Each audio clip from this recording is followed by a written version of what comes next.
Hello, bienvenue sur mon tout nouveau podcast Chérie ça grince. Et particulièrement sur ce premier épisode, Chérie, es-tu mon prince charmant? Donc ça fait partie de la série L'amour est à réinventer. C'est en fait des épisodes qui seront là pour déconstruire tout ce qu'on peut, toutes nos croyances, tout ce qu'on a pu euh, comprendre ou s'imprégner de la société, etc., toutes les injonctions, etc., enfin tout ça, tout déconstruire notre vision de l'amour qui nous empêche souvent le bonheur justement dans notre couple et ça va nous inviter à ouvrir d'autres alternatives, d'autres champs, d'avoir d'autres façons de voir et surtout de te permettre en fait de te construire ta vision qui te permet d'être vraiment hyper épanoui dans ta relation de couple, quel que soit le couple, la forme du couple, hein, forcément. Moi, tout au long de mes épisodes de podcast, je parlerai de couple parce que pour moi, un couple, c'est deux personnes qui s'aiment et qui ont envie de construire quelque chose ensemble, quelle que soit la forme de ce quelque chose, quelles que soient ces deux personnes, etc., etc. Donc, moi, je suis hétéro, donc je vais surtout m'adresser aux femmes, parce que j'en suis une, et je parlerai souvent de ça, de moi en tant que femme et l'autre en tant qu'homme, mais ça peut être, et dans un couple, euh, on va dire traditionnel, pas vraiment, parce qu'on n'est pas vraiment un couple traditionnel, mais dans un couple qui vit ensemble, etc. Mais si ton couple, si ta relation, on va dire, n'est pas du tout dans cet esprit-là, pardon, c'est pas grave, tu transposeras, il n'y a pas de souci, tout est bon pour toutes les relations, tous les couples. Ok, alors, chérie, es-tu mon prince charmant? Alors, avant de commencer, je vais quand même me présenter 2 petites secondes. Je suis Nathalie Louette, coach en relation consciente de couple, mais surtout aussi coach en unicité féminine. Donc, je travaille énormément avec les femmes pour justement qu'elles assument pleinement ce qui les fait vibrer vraiment et ce qui les rend tellement uniques et tellement vibrantes qu'elles puissent ben, vivre la vie parfaite. Oups, ça c'est un mot qui n'existe pas vraiment, on est d'accord. C'est plutôt la vie, celle qu'on a vraiment envie, idéale. C'est pareil, c'est pas un mot exact, mais on va dire que voilà, c'est la vie idéale qu'on a vraiment envie, celle qui nous correspond vraiment à chacune de nous, parce que une vie n'est pas égale à l'autre. Celle qui serait idéale pour moi ne serait pas idéale pour toi et vice-versa, etc. Donc, je travaille là-dedans, c'est très important pour moi, cette unicité de chacune d'entre nous, et cette unicité aussi dans le couple. Chaque relation est tellement différente. Voilà, en préambule, on va pouvoir commencer sur le chéri, es-tu mon prince charmant? Alors ça, à savoir que tous mes épisodes, je les fais en freestyle. J'ai toujours une petite trame, mais je les fais en freestyle, donc bon, tu seras indulgente avec moi, j'espère. C'est mon premier épisode. Voilà, le prince charmant. Alors le prince charmant, c'est vraiment quelque chose qu'on a toutes ancré en nous d'une façon ou d'une autre, quelle que soit la façon dont on l'a ancré. On nous l'a tellement rabâché. En plus, bon, ça dépend des euh, ah zut, j'ai perdu mon mot. Des générations, pardon. Suivant les générations, on est plus ou moins impacté par le syndrome du prince charmant, mais quand même, on est très, on connaît ça, c'est le prince charmant. Comment l'histoire nous est vendue. Alors, comment l'histoire nous est vendue justement? On connaît tout ça, et ils vécurent heureux et eurent beaucoup d'enfants. Qu'est-ce que ça implique? Alors moi j'avoue, les filles, que rien que cette phrase, il y a une partie de moi qui a juste envie de fuir en courant, en mode partir très très très très très loin. Et il y a une partie de moi qui, euh, qui est soulagé d'entendre ça. Et je sais pas si ça vous fait ça à vous, mais c'est vraiment un truc, il y a un truc comme ça. Donc c'est très très très contradictoire.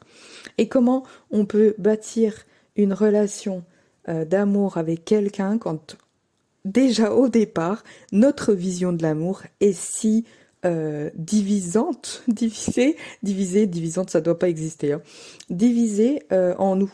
Ça nous sépare en permanence, donc forcément, on est toujours en train de se battre entre nous, de nous à nous, de moi à moi, je me bats tout le temps entre la partie qui veut vivre heureuse et avoir beaucoup d'enfants dans un dans une rivière qui coule sans jamais d'à-coups, etc., etc. Et l'autre partie qui se dit oh mon Dieu, oh mon Dieu, oh mon Dieu, mais jamais je veux ça. Voilà, donc j'imagine que vous avez des choses similaires, en tout cas plus ou moins qui viennent vous réveiller et qui dérangent votre couple, votre relation amoureuse. Ok, alors ils vécurent heureux et eurent beaucoup d'enfants. Alors ça implique quoi? Ça veut dire quoi? Qu'on va tomber amoureux et que ça sera suffisant pour toute une vie de bonheur? Parce que hop, boum, c'est arrivé comme ça nous tombe dessus. Parce que bien sûr, l'amour n'est pas un choix, hein, ça nous tombe dessus. Et en plus, il faut que ça soit le bon. Parce que oui, ça nous tombe dessus, mais il faut quand même pas que ce soit n'importe qui, parce que sinon, ça marche pas. Ok. Donc il faut que ça soit vraiment celui qui nous est destiné, parce qu'il n'y a qu'une seule personne qui nous est destinée, et donc pour une femme, c'est un homme, attention. Donc il y a un seul homme qui vous est destiné, il a été spécialement créé et formé pour toi, tu as un homme pour toi, qui te comprend, qui sait qui tu es, qui sait comment parler avec toi, qui sait tout. Il a été fait exclusivement pour toi. Donc celui-là, ne le loupe pas, parce que si tu le loupes dans ta vie, c'est mort, tu ne seras jamais heureuse. Ok, c'est un petit peu ça qu'on nous vend, que le bonheur du couple, ça dépend des sentiments. Ça ne se construit pas, hein, c'est dès le début, hein, de toute façon, c'est que voilà, ça marche ou ça marche pas, c'est le bon ou c'est pas le bon. Il y a vraiment ce truc-là. Moi, j'avoue que ces définitions-là m'horripilent et pourtant j'ai quand même une partie de moi qui a envie d'y croire. C'est incroyable. Et puis, dans l'histoire qu'on nous vend, tu dois aussi adhérer à l'image du couple parfait, c'est-à-dire vouloir une ribambelle de marmot, être la femme toujours douce et prévenante pour ton prince, que cet homme-là, il soit toujours là pour te sauver, toi, te sauver sa belle princesse qui attend sur lui, etc., etc., etc. Alors, cette vision-là, on la connaît tous, c'est les Walt Disney et compagnie, c'est les contes, etc. Les dégâts que ça peut faire sur nous, notre vision du couple et sur les couples du coup, parce que forcément, inconsciemment, ça impacte comment on va être avec l'autre. C'est obligatoire, même quand on est en réaction contre. Il faut savoir, justement, petite parenthèse, que quand on est en réaction contre quelque chose, c'est que, attention les filles, si tu es en réaction, en mode « Ah non, non, moi je veux absolument pas le prince, je gna gna gna gna gna gna gna », c'est que il y a quelque chose en toi qui n'est pas... qui lutte encore contre ça, et donc il y a des grandes chances, par exemple, que ce qui est caché derrière ça, c'est qu'il y a une partie de ce conte-là que tu as envie de te raconter, que tu as envie de connaître, et que c'est facile de te dire « Oh non, c'est plus facile de dire non, moi j'en veux pas, je supporte pas ça », que d'accepter le fait que tout compte fait, peut-être qu'il y a une partie de ça que j'ai envie de vivre, que j'ai envie de connaître, etc. Voilà, petite parenthèse. Alors les dégâts de ce genre d'histoire, de contes de fées qu'il y a sur les couples. Alors, pour moi, je t'en citerai 3 aujourd'hui, il y en a forcément d'autres, c'est les plus importants pour moi en tout cas. C'est déjà le non-engagement, c'est-à-dire, qu'est-ce que c'est? Ça veut dire que si tout n'est pas parfait dès le début, alors si l'histoire n'est pas parfaite, si c'est pas lisse, si l'autre il a pas tout compris de moi, si gna gna gna gna gna gna, c'est que ce n'est pas le bon. Alors là, pourquoi je m'engagerais avec un mec qui de toute façon c'est pas le bon? Moi, j'attends le mec qui m'est destiné, qui comprendra tout de moi, du premier regard, même quand il ne me connaît pas, il me connaît déjà. Ça marche ou ça marche pas. Donc ça implique chez nous un fort taux de non-engagement. Et pourtant, les femmes, on a tendance à croire qu'on est très engagé dans nos couples. Et là, j'y reviendrai dans les d'autres épisodes, parce que là, je vous fais sur cet épisode, j'avais envie de vous faire un petit, un petit topo un peu généraliste sur le couple. Et puis comme c'est la Saint-Valentin, quoi de mieux pour quelle date pour être plus plus appropriée que celle-là qui est tellement controversée et tellement aimée en même temps, justement, que de parler de ces histoires de couple et comment ça peut fonctionner en nous. Donc les dégâts, donc je disais le non-engagement. Si c'est pas parfait, forcément on s'engage pas. Nous on attend de l'autre, Il y a ce côté un petit peu princesse qui attend, qui ne fait qu'attendre. D'ailleurs ça c'est le deuxième point que j'ai envie de parler, c'est la passivité. Les dégâts, la passivité. On ne fait plus d'efforts, on ne fait pas de choix non plus, parce que c'est pas nous qui choisissons l'homme pour qui on a envie de donner, pour qui, voilà, on a envie de faire des efforts, on a envie d'aimer jusqu'à la fin des temps. Non, ça doit nous tomber dessus, voilà, c'est comme ça. Donc, et il faut qu'il soit parfait, alors parfait selon un code très précis, mais bon, nous on n'a pas tous les codes, mais on s'imagine que forcément tous les codes lui il l'a, même si nous on n'a pas les nôtres, c'est pas grave, lui il les a.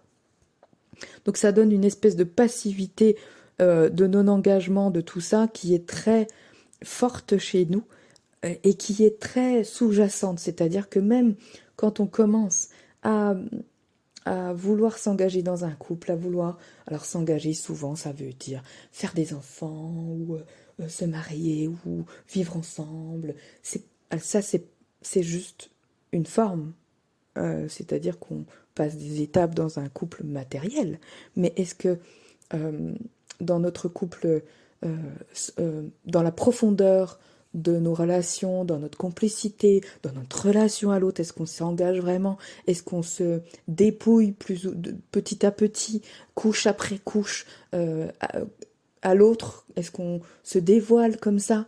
Est-ce qu'on se donne? Est-ce qu'on n'a pas peur de se montrer? Alors que là, ça donne plutôt ce côté non-engagement. Si tu comprends pas de moi, c'est pas moi qui vais faire les efforts, hein, faut pas déconner. Moi, je suis la princesse. Et puis, il y a aussi, troisième point, qui me dérange, moi, là-dedans, c'est la conformité. Ça donne une espèce de conformité de l'amour, en mode, si tu ne fais pas partie, si tu ne veux pas de cette vie parfaite qu'on t'a concoctée et que ton prince veut te donner, eh ben, tu n'es pas digne d'aimer, tu n'as pas le droit d'être aimé, et tu n'es pas, alors peut-être ça peut même amener tu n'es pas une bonne personne, tu n'es pas une femme qu'on peut aimer, tu ne peux, enfin voilà, ça peut engendrer tellement de choses. C'est pareil, tous ces points-là, on ira les développer dans tous les épisodes de podcast, dans les prochains. J'ai tellement de choses à vous dire là-dessus. Alors, ok, maintenant qu'on a vu les dégâts sur le couple, peut-être que tu t'es déjà reconnu sur certaines choses, même si c'est pas flagrant, si c'est pas quelque chose que tu fais tout le temps. En fait, l'idée c'est d'arrêter de se voiler la face et de juste prendre conscience que des fois, vraiment, on est vraiment des princesses, ou des fois des garces, ou des fois n'importe quoi, des mégères, ou des fois voilà, peu importe, parce que on a le droit d'être tout ça. C'est ok, c'est totalement ok. Et l'idée d'aller prendre conscience de toutes ces choses-là sans se mettre des voiles, sans se passer la pommade à soi-même, on n'a pas besoin de ça. Il y a déjà bien assez de monde qui le font. Il y a un moment donné, être juste vrai avec soi, honnête, et se dire, ah oui, là, en effet, j'ai une partie de moi qui fait ça et qui, ok, c'est pas grave. Ok, donc, une fois que on voit tout ça, pour moi, j'ai besoin de, de t'expliquer en fait comment je vois moi l'amour. Ce que ça va être tout ce podcast, parce qu'en fait pour moi l'amour, ça se choisit. Donc c'est totalement contraire à ce qu'on nous vend. Et pourtant, je suis très réceptive aux amours de contes de fées, c'est incroyable. Mais je le sais au fond de moi, j'en suis convaincue que l'amour se choisit. Et d'autant plus convaincue que j'ai choisi de le faire en 2020. Et, euh, et que en fait, avant ça, j'avais pas ressenti en moi ce que c'était que de choisir quelqu'un. Et de pas attendre qu'il soit parfait pour se dire oh oui, je lui donne tout.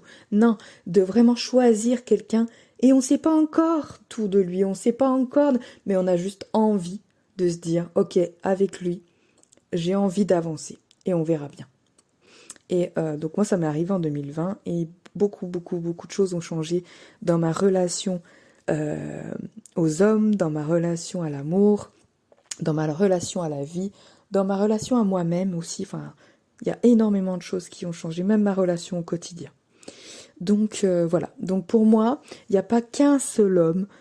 Et là, je parle d'homme, mais il n'y a pas qu'une seule personne, que ça soit homme, femme, avec qui tu pourrais avoir une très belle relation. Moi, je suis persuadée que chacune de nous pourrait avoir de très belles relations avec des dizaines et des dizaines d'hommes, avec des dizaines et des dizaines de femmes, même quand on est hétéro en vrai. Et enfin, vraiment, je pense qu'on pourrait toutes vraiment avoir des très belles relations avec des personnes de différents horizons, des gens qu'on n'a pas l'habitude ou que voilà dont on connaît pas le monde, euh, du moment qu'on choisit la relation, qu'on choisit l'autre, qu'on choisit d'avancer ensemble, de se dévoiler, de se donner au couple, de mettre son couple en priorité sur plein de choses, etc. etc. Bon, voilà.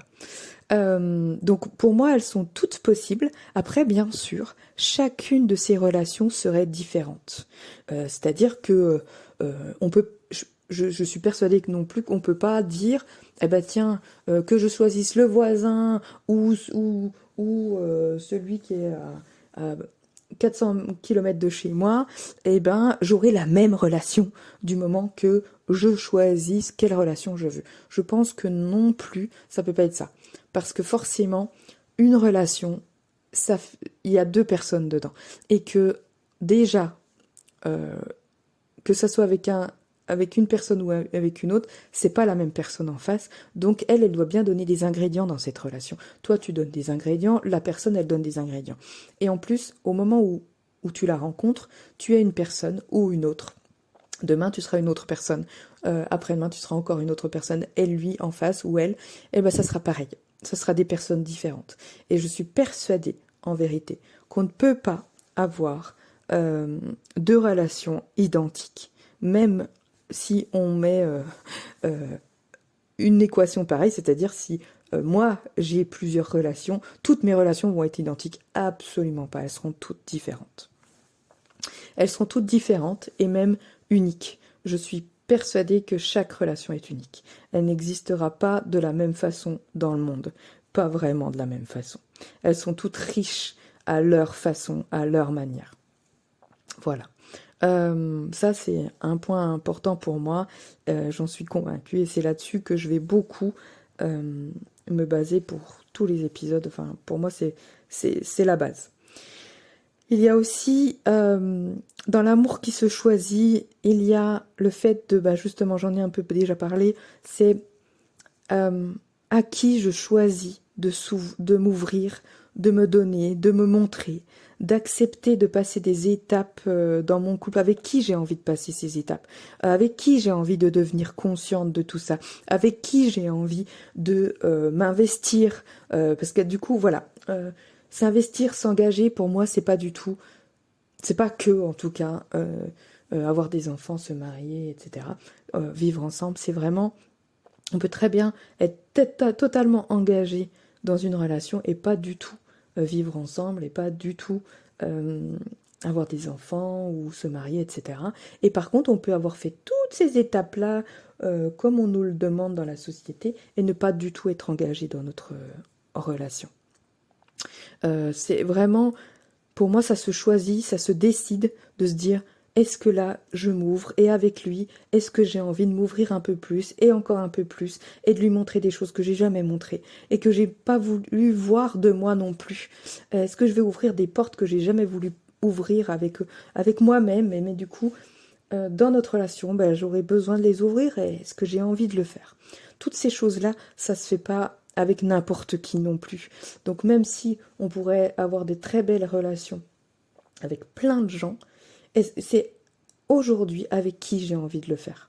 Avec qui j'ai envie de le faire. Et on a, enfin, en tout cas, de mon expérience, on a rarement envie de le faire vraiment à fond avec plusieurs personnes en même temps. Peut-être avoir des envies, on va dire superficielles, fugaces, comme ça, comme qui passent et tout ça, pour plusieurs personnes, mais en vérité, avec qui tu as vraiment envie d'investir, investir encore plus en toi, dans la relation, etc. Alors, petite parenthèse, je ne suis pas du tout en train de vendre l'exclusivité dans un couple. Ça, chacun fait comme il veut. Même dans de la non-exclusivité, on peut, pour moi, trouver cet état de profondeur là avec qui on a envie de s'engager. Ok. Et puis des fois, on peut aussi ne pas avoir envie de s'engager pour l'instant, c'est-à-dire pas à ce moment-là de ma vie, ou pas de la façon dont j'ai appris à le faire, donc comment je fais. Enfin, on peut se retrouver dans plein de situations comme ça, et à se retrouver à plus savoir quoi choisir. Et tant qu'on ne choisit pas, l'amour, ça ne se subit pas. C'est la meilleure façon pour moi d'arriver à l'échec et de pas savoir ce qu'est vraiment l'amour. Ça ne se subit pas, ça se choisit. Et dans le choix de l'amour, il y a justement ce qu'on... Alors ça, on l'entend très souvent, l'amour se construit jour après jour. Ok, eh bien, l'amour se construit jour après jour, j'en suis persuadée. C'est-à-dire que pour moi, l'amour se choisit jour après jour. Notre partenaire, on le choisit jour après jour. Aujourd'hui, est-ce que j'ai encore envie d'avancer avec lui? Est-ce que j'ai encore envie de donner de moi? Est-ce que j'ai encore envie de trouver des alternatives? Alors, des alternatives, pour moi, ça ne veut pas dire des... comment dire? Des compromis où tu dois renier quelque chose, nier quelque chose de toi. Pour moi, des alternatives, ça veut dire construire une troisième voie. C'est-à-dire, je m'explique. Quand tu arrives dans un couple, on a deux personnes. Une personne la plupart du temps. Après, c'est des troubles, enfin, voilà, il existe beaucoup de choses. Dans un couple, il y a deux personnes. Et ces deux personnes arrivent avec chacune leur monde.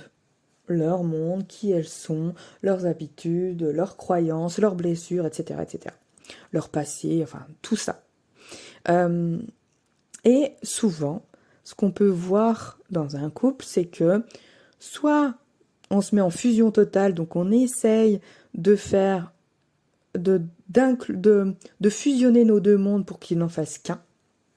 Alors, beaucoup disent que ce n'est pas une voie acceptable, que c'est pas du tout viable, etc. Moi, je pense que c'est possible pour ceux qui ne se sentent pas du tout enfermés dans ce genre de choses, pourquoi pas. Je pense que c'est une possibilité, que c'est une troisième voie comme une autre. Et puis il y a aussi, au-delà de la fusion totale, il y a aussi ce qu'on voit souvent, c'est quand l'un épouse la voix de l'autre. Ça, on le voit très souvent, et c'est très souvent la femme qui épouse la voix de l'homme. Donc, l'homme a des règles, a un monde, a des intérêts de vie, a des plaisirs, des choses, des besoins surtout, etc., etc. Et donc, la femme va... Alors, ça peut être dans l'autre sens, hein, bien sûr. Mais la femme va souvent se perdre dans le monde de l'autre pour adopter son monde pour être aimé, pour plein pour plein de raisons possibles, hein. Par contre, derrière, c'est pas forcément les mêmes raisons. Mais voilà, on fait tout ça pour être aimé, pour pas perdre l'autre, parce que pour plein de choses. Et moi, ce que j'entends comme pour construire sa troisième voie, c'est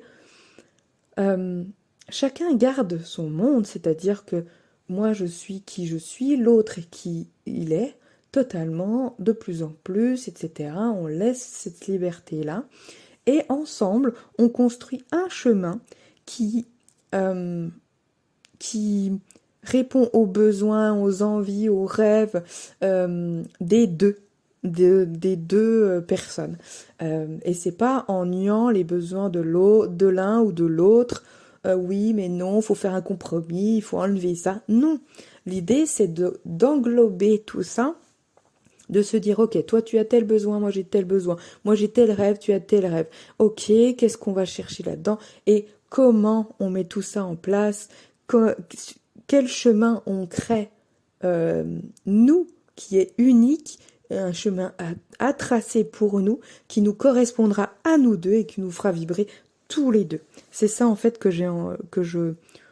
dont je parle quand je dis l'amour se choisit et se construit jour après jour. C'est vraiment la troisième voie, pour moi c'est celle-là.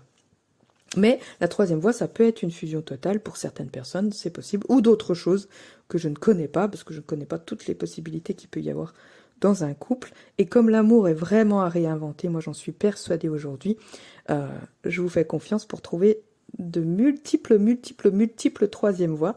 Je serais ravie d'ailleurs que vous les partagiez. Alors pour cette troisième voie, il faut, pour moi en tout cas, j'aime pas ce mot, mais en fait, pour moi, sans communication, sans conscience, sans présence, sans responsabilité, c'est compliqué. Pour moi, il y a besoin de vraiment tout ça. Une communication consciente, une présence, une vraie présence. Une responsabilité, ça veut dire reprendre ses responsabilités à soi et redonner les responsabilités de l'autre. Ça veut pas dire démerde-toi. Ça, j'en ferai beaucoup, je vous en parlerai énormément de la responsabilité. Pour moi, c'est un pilier très très fort. Voilà, donc ça, c'est vraiment des piliers importants. Moi, la communication, la conscience, la présence et la responsabilité. Sans ça, moi, je pense qu'il y a... après, l'amour se subit. Sans ça, l'amour se subit. Après, il y a des relations de couple qui durent toute une vie, comme ça, sans confiance et sans... Et c'est parfait, hein. Chacun choisit sa façon de faire. Ok, alors moi aujourd'hui, parce que là, on va peut-être se détendre, je vois que quand même, je vais finir par vous faire un podcast hyper long. Là, j'ai envie de finir par votre prise de conscience. Toi, aujourd'hui, comment tu peux regarder ce qui se passe chez toi dans ton couple, alors que tu es un couple existant ou non, peu importe, quelle est ta façon de voir l'amour, quel est ton lien avec l'autre, etc. Donc, moi, j'ai envie de t'inviter à regarder déjà, en premier lieu, à quel point cette histoire de conte de fées t'affecte. C'est-à-dire, est-ce que tu es englué dans les contes de fées, que tu veux un truc hyper romantique et que tu n'arrives pas à imaginer une vie autrement, et puis tu n'arrives pas à la vivre, et puis que c'est compliqué, enfin tout ça.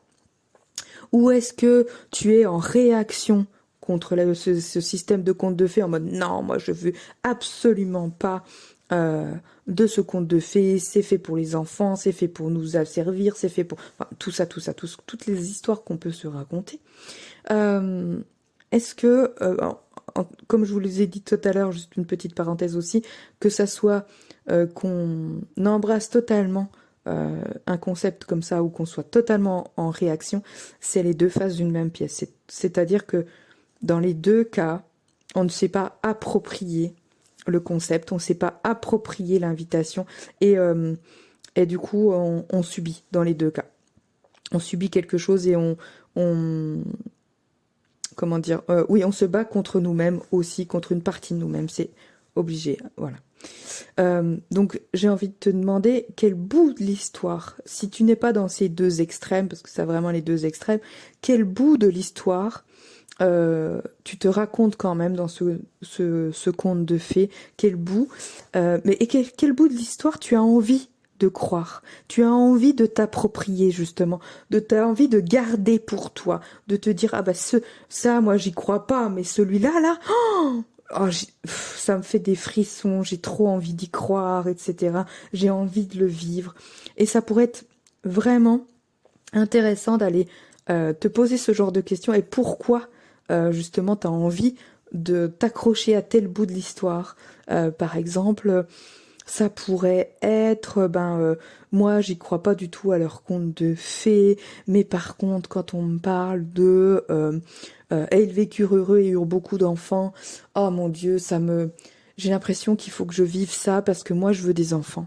Si j'ai pas le prince charmant qui va avec, comment ça se passe? Et ça pourrait être ce genre de croyance-là que t'as pu te créer. Ou alors, je sais pas, moi, par exemple, qu'est-ce que je pourrais dire?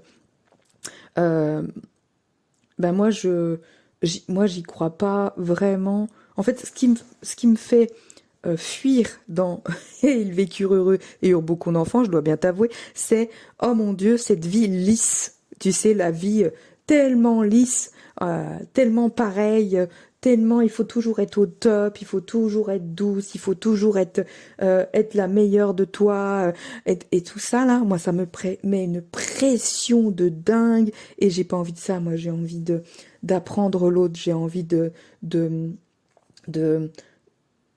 de goûter à tout ce qui est palisse, à tout ce qui est intensité, que ça soit des fois dans l'extase, et des fois dans la colère, et des fois voilà, j'ai envie de goûter à toutes ces choses, j'ai envie que j'ai envie de montrer à l'autre que des fois je suis pas lisse, une petite douce et fragile princesse qu'il faut sauver, etc. Donc j'ai envie d'être tout ça, et j'ai envie de voir tout ça de l'autre, et donc moi ça me fait peur, tout ça, ce petit truc là, ça me fait réagir, ça me fait ça me met les poils, quoi, ça me met les poils dans un sens très colère, un peu rage, et ben ça peut être, là moi si je devais prendre conscience de tout ça, et ben ok, mais pourquoi ça me fait justement, pourquoi ça me met en rage? Parce que moi je veux pas quelque chose de lisse, je veux être un truc où je peux être totalement moi-même, où je veux pas nier une partie de moi, etc. Donc pose-toi les questions de te dire quel bout de l'histoire j'ai envie de croire, j'ai envie de garder. Et moi j'ai envie de garder par exemple le fait que on a le droit d'être romantique quand on en a envie. C'est pas juste has-been d'être romantique, c'est pas oh là là, c'est pas juste naïf. Des fois, on a envie que l'autre soit romantique. On a envie qu'on prenne soin de nous comme une princesse. Quelquefois, oui, pas tout le temps, mais quelquefois, on a envie d'être choisi. On a envie d'être des fois, quelquefois aussi, on a envie que l'autre vienne nous sauver parce que ponctuellement, on n'arrive pas à se sauver soi-même, et qu'on a envie, on a besoin d'un petit coup de main. Mais voilà, enfin, et tout ça, ça peut être des étapes, des bouts de chemin, etc.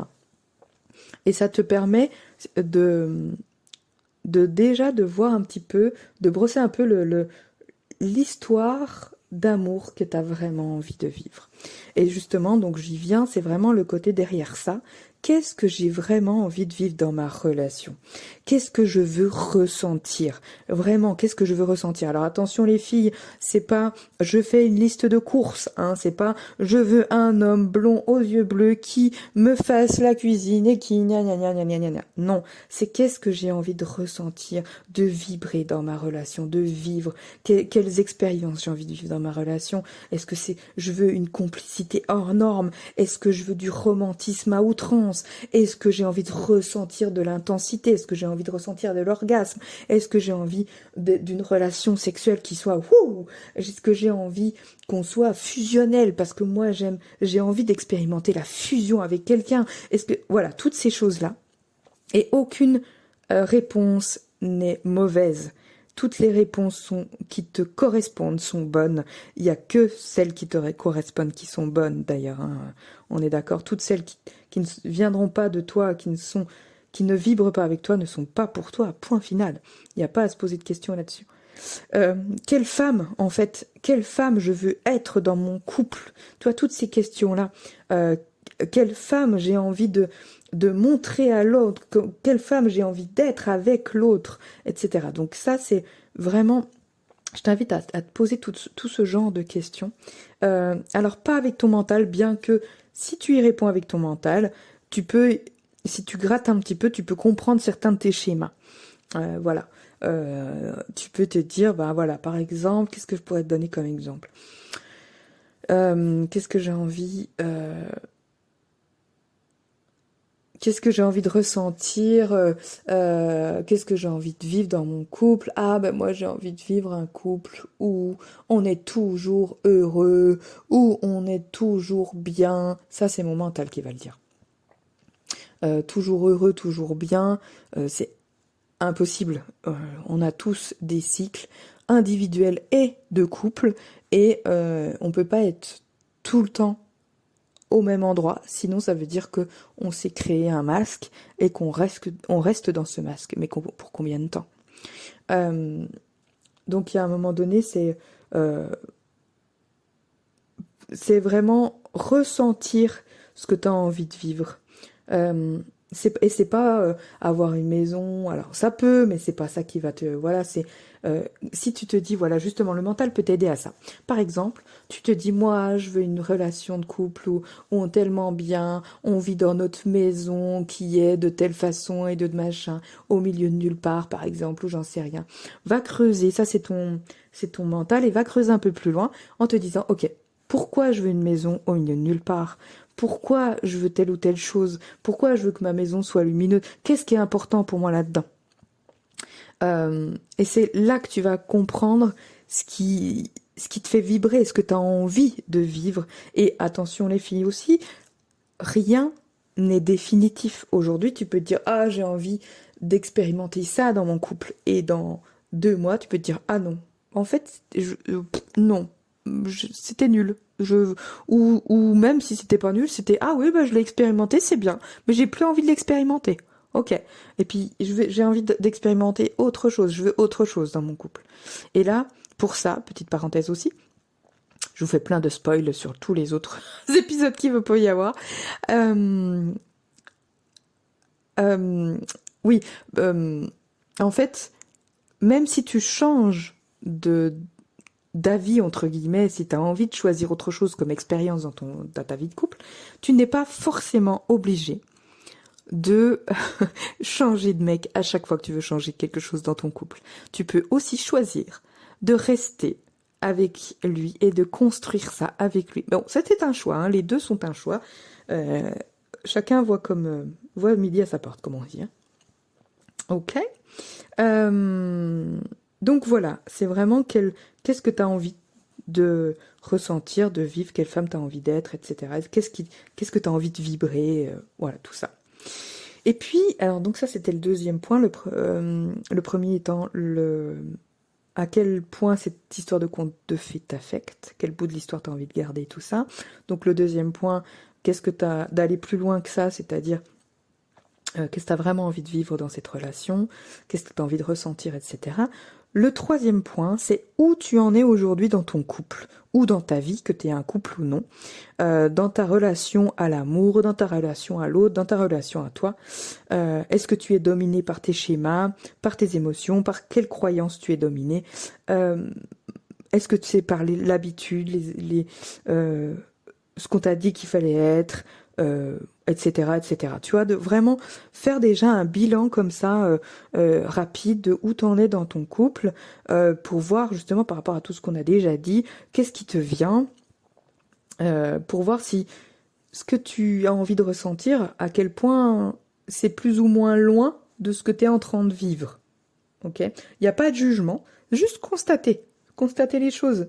Constater, c'est le début de la conscience pour dire, ok, après ça, je peux choisir. Je peux choisir de changer des choses ou pas. Je peux choisir ce que je vis ou pas, etc. Bon, bref. Je crois que t'as compris, tu commences à comprendre le truc. Donc, ok, donc une fois que tu as fait ton petit bilan, tu as un peu fait rapprochement avec ce que tu vis et ce que tu voudrais vraiment vivre, qu'est-ce que aujourd'hui tu as envie de mettre en place de différent, de nouveau, de plus doux, de plus conscient. Attention, un petit pas à la fois, c'est-à-dire commence par un truc, un tout petit pas, un microscopique petit pas, et que tu peux faire aujourd'hui. Alors, pardon, je me reprends. C'est pas quelque chose que tu es forcément obligé de faire. Tu n'es pas obligé d'être dans l'action pour initier une différence, un changement, quelque chose qui pourra faire fleurir quelque chose que tu ne connais pas encore aujourd'hui ou que tu n'as pas dans ton couple. Mais qu'est-ce que tu as envie de planter aujourd'hui? Quelle graine tu as envie de planter aujourd'hui? Ça peut être juste une intention différente, toi, un regard différent. Ah bah tiens, je décide qu'à partir d'aujourd'hui, en effet, je prends conscience des choses, je regarde mon conjoint différemment. Bah, je sais pas, peut-être à partir d'aujourd'hui, je décide que, au moins aujourd'hui, je vais tester de lui dire quelque chose que je lui ai jamais dit, ou de communiquer différemment, de lui communiquer un besoin, ou de lui parler de ce podcast et d'oser lui dire bah tiens, viens, on l'écoute ensemble parce que ça, il y a quelque chose que j'aimerais qu'on parle, ou enfin n'importe quoi. Quel petit pas aujourd'hui tu as envie de faire différemment. Ça peut même être juste, ah ben là, je vais aller faire la cuisine pour mon homme, et d'habitude, je le fais toujours en râlant parce que ça m'énerve, c'est toujours moi qui dois faire, et puis nanana. Et aujourd'hui, je décide. Je choisis de faire à manger pour mon homme, et ça me fait j'ai envie de le faire, et je me mets dans une position différente pour le faire. Voilà, ça peut être juste un petit pas comme ça. Ok ? Et je serais ravie que tu me partages tout ce qui t'est venu là. C'était un gros épisode aujourd'hui. C'était pour un peu lancer plein de petites choses qu'on verra en détail, plus en profondeur et sur des épisodes beaucoup plus courts. Les épisodes seront sur un aspect. Et comme ça, on pourra petit à petit, chacune, planter des graines, d'autres choses, d'autres fleurs dans notre couple. Et petit à petit, infuser un couple conscient, infuser le bonheur qui nous correspond à chacune de nous. Donc je serais ravie que tu partages ce qui t'est venu, ce qui t'est pas venu, enfin, que ça soit bon ou pas bon, entre guillemets, que ça t'ait percuté un peu, ou que ça t'ait, waouh, c'est génial, tu vois, enfin, quel que soit le truc. Je t'invite à partager tout ça sur mon Insta, nathalie.louette. Sous le post de cet épisode 1, il y aura un post quand tu écouteras ce message. Et du coup, en plus, chaque semaine, je tirerai au sort l'un des commentaires qui y aura sous mes posts d'épisodes de podcast. Comme ça, je tirerai l'un des commentaires et j'offrirai à l'une d'entre vous un scan flash sur son couple. Alors ça veut dire quoi? Ou sa situation amoureuse si t'es pas en couple. Hein. Ça veut dire quoi? Ça veut juste dire que c'est une espèce de lecture énergétique rapide que je te ferai à distance comme ça sur ton couple. Donc ça dépendra de là où t'en es, de ce qui vient pour toi. Ça peut être un petit bilan vite fait de ton couple où t'en es, ta prochaine étape, ce qui résiste aujourd'hui pour toi. Enfin bon, ou une question particulière sur ton couple, etc. Donc, chaque semaine, je tirerai au sort quelqu'un parmi ces commentaires. Donc, n'hésite pas à venir partager quelque chose avec nous, avec moi, sous ces posts. J'en serais ravie parce que je suis vraiment passionnée des relations humaines et aussi passionnée de comme chaque personne et d'autres, que ça soit femme ou homme, mais bon, moi je suis une femme, donc j'ai encore plus touché. Je comprends d'autant mieux quand c'est une femme. Mais je suis passionnée de comment chacun de nous se met en mouvement pour arriver ou pas à ses fins, conscient, pas conscient, enfin, comment ça fonctionne chez nous, je trouve ça merveilleux. Donc, n'hésite pas à venir me parler de tout ça. Merci pour ton écoute du premier épisode qui est vraiment à rallonge, que j'ai vraiment fait sans filet. En effet, t'as dû l'entendre. J'espère que ça te plaira ou pas. Si ça te plaît pas, aucun souci. Il y a des très bons autres podcasts sur le couple. N'hésite pas non plus de toute façon à aller en écouter d'autres. Ça enrichira ton intelligence du couple, ton intelligence relationnelle, etc. Euh, je te souhaite une très belle journée, une très belle soirée. Suivant où tu es. Et prends soin de toi, ma belle. Et je te retrouve très, très bientôt. Bisous.